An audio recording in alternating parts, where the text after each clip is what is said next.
ধন্যবাদ আপনাদেরকে। আজকে যারা এখানে এই সাংবাদিক সম্মেলন এবং প্রতিবাদ সমাবেশে যারা উপস্থিত হয়েছেন সকলকে ধন্যবাদ জানাচ্ছি। তো আপনারা জানেন আমরা এখানে আজকে উপস্থিত হয়েছি একটা কারণে, আমাদের একটা স্পেসিফিক কারণ।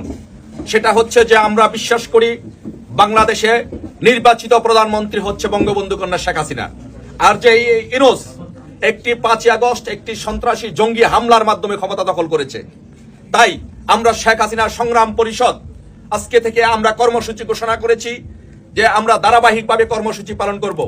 আমরা ছোট ছোট কর্মসূচি দিব। যদি ইউনূস বুঝতে ব্যর্থ হয় আর সে যদি স্বইচ্ছায় পদত্যাগ করে যদি আমাদের নির্বাচিত প্রধানমন্ত্রী বঙ্গবন্ধু কন্যা শেখ হাসিনার কাছে ক্ষমতা হস্তান্তর না করে তাকে যদি স্বপদে দায়িত্ব ফিরিয়ে না দেয়, তাহলে আমরা ফাইনাল কর্মসূচি ঘোষণা করেছি। আপনারা জানেন যে আমরা কর্মসূচি ঘোষণা করেছি। সেই কর্মসূচিগুলো আপনাদের উদ্দেশ্যে আবারও আমি ছোট করে বলছি যে আপনারা যে 27শে অক্টোবর বাংলাদেশে এবং প্রবাসে প্রতিবাদ মিছিল হবে।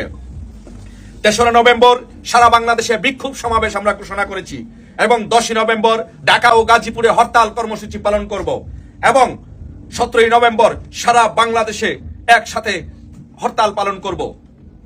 তাও যদি ইউনূস বুঝতে ব্যর্থ হয় এবং পদত্যাগ না করে, তাহলে 17ই নভেম্বর সারা বাংলাদেশে আমরা হরতাল পালন করব। তাও যদি ইউনূস ব্যর্থ হয়, বুঝতে যদি ব্যর্থ হয় এবং যদি শেখ হাসিনার কাছে যদি ক্ষমতা হস্তান্তর না করে, তাহলে 24শে নভেম্বর আমরা ঢাকা অবরোধ কর্মসূচি পালন করব। তারপরে যদি ইউনূস তার যদি বোধোদয় না হয়, সে যদি পদত্যাগ না করে, তাহলে 1লা ডিসেম্বর সারা বাংলাদেশে আমরা কমপ্লিট শাটডাউন করব।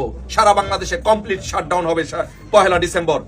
আর যদি আমাদের নেতাকর্মীদের উপরে কোনো অত্যাচার নির্যাতন করা হয় এবং সে যদি পদত্যাগ না করে, তাহলে 8ই ডিসেম্বর আমরা মার্চ টু যমুনা কর্মসূচি ঘোষণা করেছি।